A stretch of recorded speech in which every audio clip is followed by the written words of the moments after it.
రైతు బంధు ఎప్పుడవుతుందో తెలియదు, ధాన్యం కొనరో తెలియదు, కొంటే పైసలు తొందరగా వస్తాయో రావో తెలియదు. చాలా సతమతమవుతున్నారు. రైతులను మాట్లాడితే చాలా తప్పు చేసుకున్నాం సార్, పొరపాటు అయిపోయింది అని బాధపడుతున్నారు. చేనేత కార్మికులు మంచిగా ఉండ్రి, మళ్ళీ వాళ్ళ ఆత్మహత్యలు స్టార్ట్ అవుతున్నాయి. వాళ్ళకి ఇచ్చే ఆర్డర్లన్నీ బంద్ చేసిండ్రు. ఇంకెవరికి ఇస్తారట కమిషన్ల కోసం, అది వాళ్ళని అవస్థ పెడతా ఉన్నారు.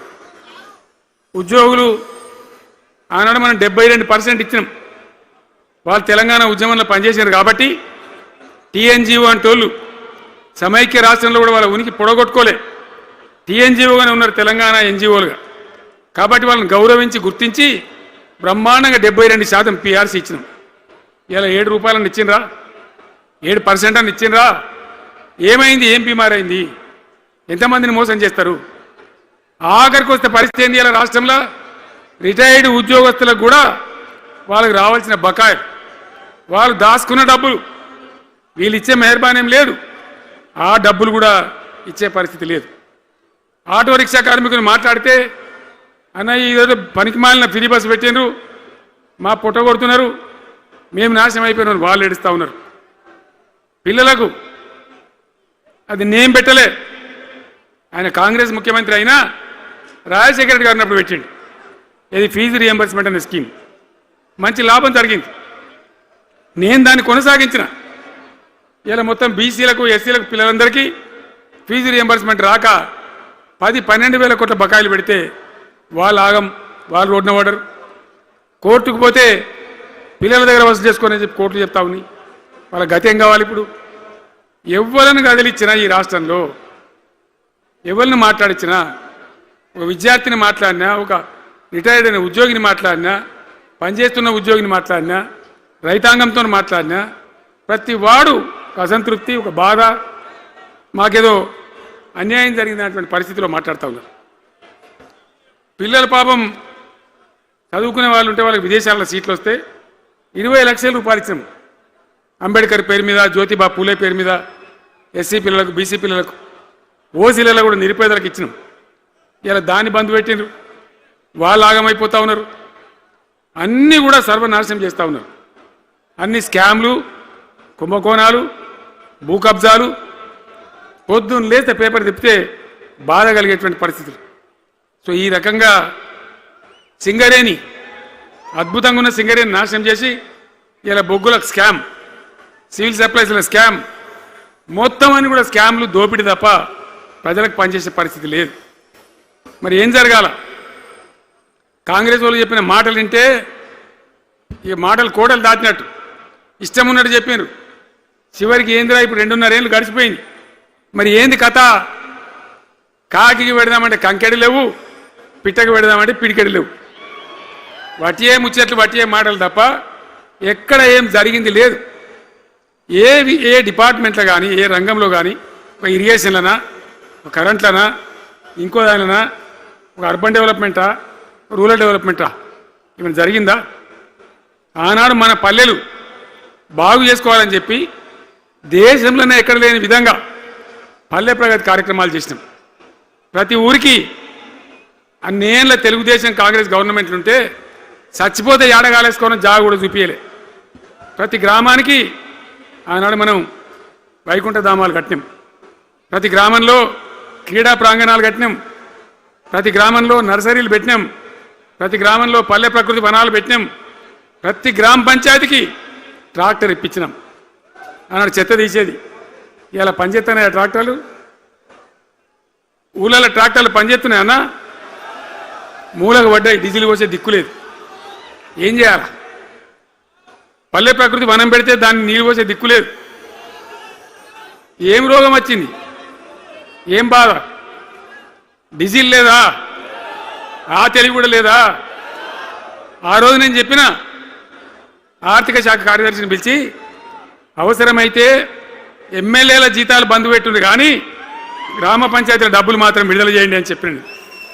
అంత టెన్షన్గా డబ్బులు పంపించేది, కార్యక్రమాలు జరిగేది, గ్రామాలు మంచిగా ఉండేది. అది నాశనం పట్టిండ్రు. మున్సిపాలిటీలు అయితే మురిక్కుపాలు అయిపోయినాయి. మరి ఏం చక్కగా ఉన్నట్టు? ఏం బాగున్నదన్నా?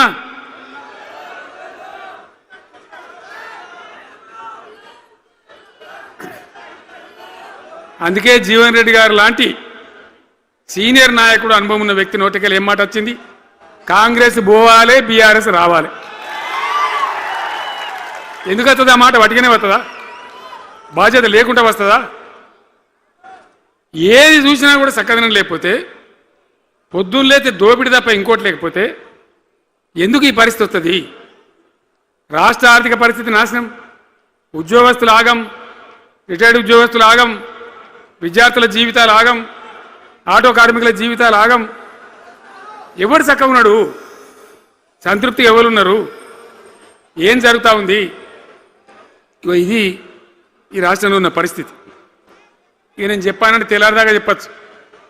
నేను ఒకటే మీద మనవి చేస్తూ ఉన్నా, ఖచ్చితంగా మళ్ళీ ఎట్టి పరిస్థితులలో ఎవరు ఏమన్నా సరే ఖచ్చితంగా రావాలి. ఇంకా ఈ అందానికి ఒకటి బోడముండ హైడ్రాని తెచ్చిపెట్టింది.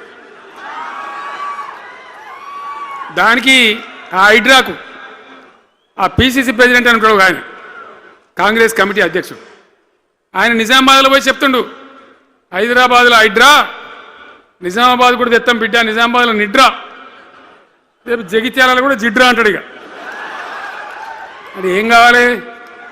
మొత్తం పేదల కొంపలన్నీ కూల్చుడేనా? కేసీఆర్ రాజ్యానికి వచ్చినప్పుడు 3.5 లక్షల మందికి పేదలు ఎక్కడ ఉన్నారో అక్కడనే పట్టాలు ఇచ్చినాం. వాళ్ళని ఆగం చేయకుండా పాపం గరీబోళ్ళు 3.5 లక్షల కుటుంబాలకు హైదరాబాదు చుట్టుపక్కల వేరే పట్టణాల్లో కూడా పట్టాలు ఇచ్చిన వాళ్ళని బతకనిచ్చిన. ఇలా ఏం కూలగొట్టుడు? అది పుస్తకాలు కూడా తీసుకుని పోరాటాలు చదువుకునేటి అంతే గిరితమా? నేను ఒక్కటే మాట మనం చేస్తా ఉన్నా, గ్యారంటీగా బీఆర్ఎస్ గవర్నమెంట్ వచ్చేది ఖాయం. మొట్టమొదటి రోజులనే ఈ ఐటీ అంటోని ఎత్తి అవతల వరిస్తామని చెప్పి నేను మనవి చేస్తా ఉన్నా. తీసేయన్నా దాన్ని, ఐటీని తీసేయనన్నా? పక్క మాటనా?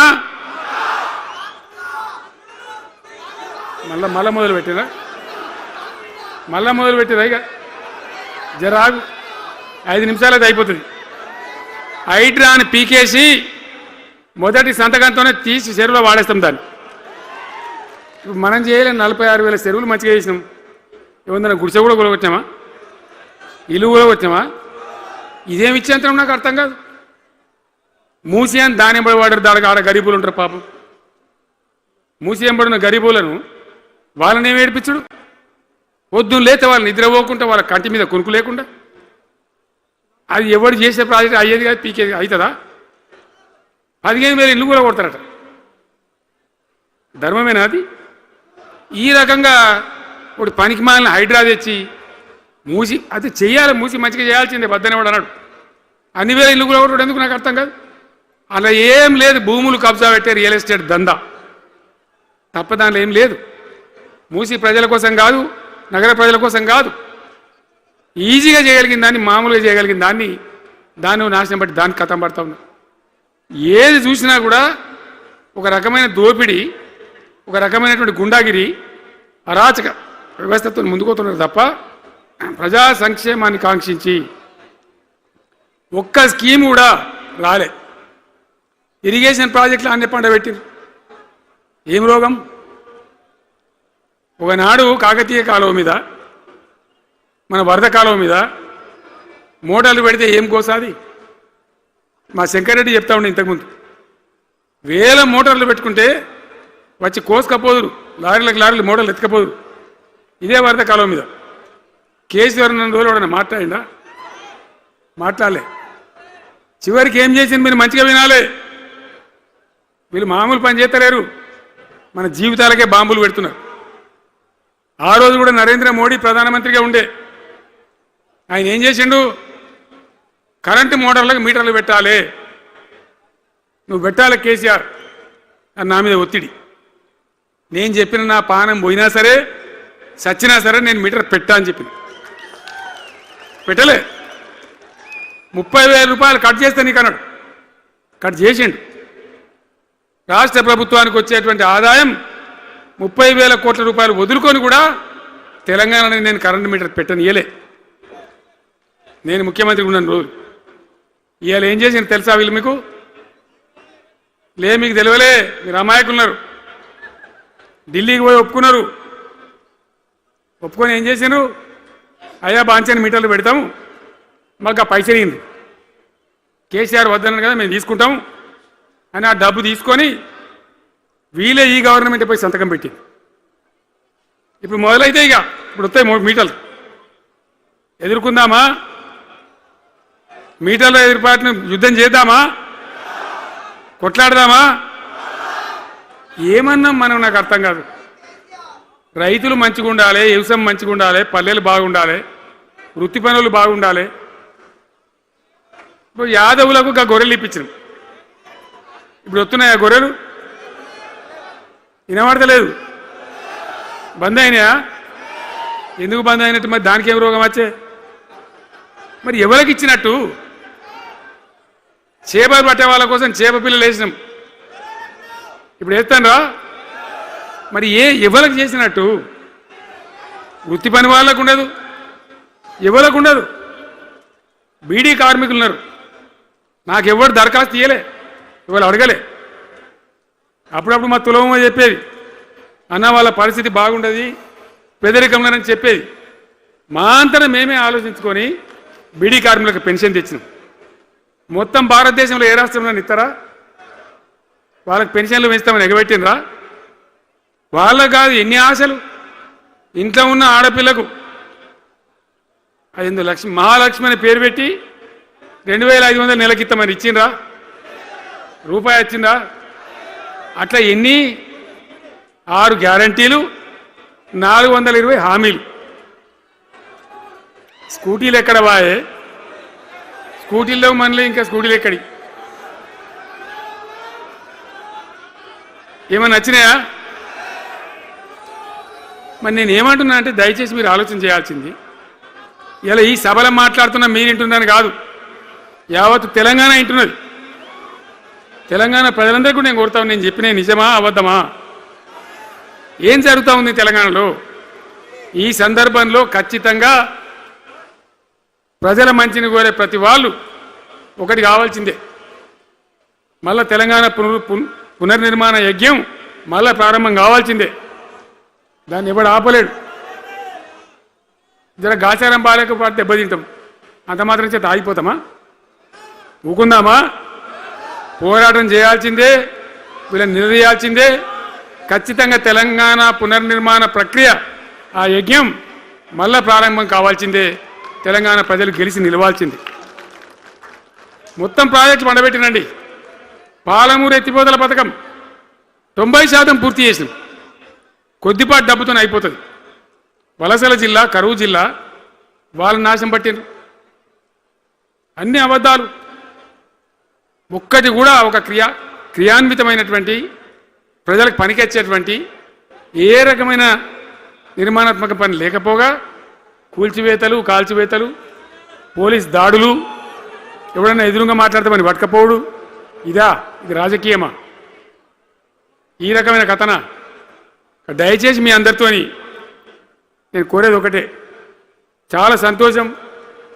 నేను జగిత్యాలకు వచ్చిన సందర్భంలో జీవన్ రెడ్డి గారు వెంట మీరు తండోపతండాలుగా తరలి వచ్చారు. సభలో ఉన్నదానికంటే బయట చాలా ఎక్కువ మంది ఉన్నారు. మేము రాగా చూసినాం, తోవలో చాలా చీరి చేస్తూ ఉన్నారు. మీరు వచ్చిండ్రు, మీ అందరికీ మళ్ళొక్కసారి నేను స్వాగతం చెప్తా ఉన్నా. జీవనన్నతో పాటు బ్రహ్మాండంగా పనిచేద్దాం, ముందుకు పోదాం. ఈ జగిత్యాల జైత్ర యాత్రనే మళ్ళీ మన రాజకీయ శక్తుల పునరేకీకరణ చేసుకుంటూ మనం విజయం సాధించే వైపుగా పోవాలి. తప్పక విజయం సాధించాలి. తెలంగాణ పునర్నిర్మాణ యజ్ఞం పునఃప్రారంభం కావాలి. ముందుకు పోయి మనం విజయం సాధించాలని కోరుకుంటూ మీ అందరికీ కూడా పేరు పేరున ప్రతి ఒక్కరికి ధన్యవాదాలు తెలియజేస్తూ నేను సెలవు తీసుకుంటా ఉన్నా. జై తెలంగాణ.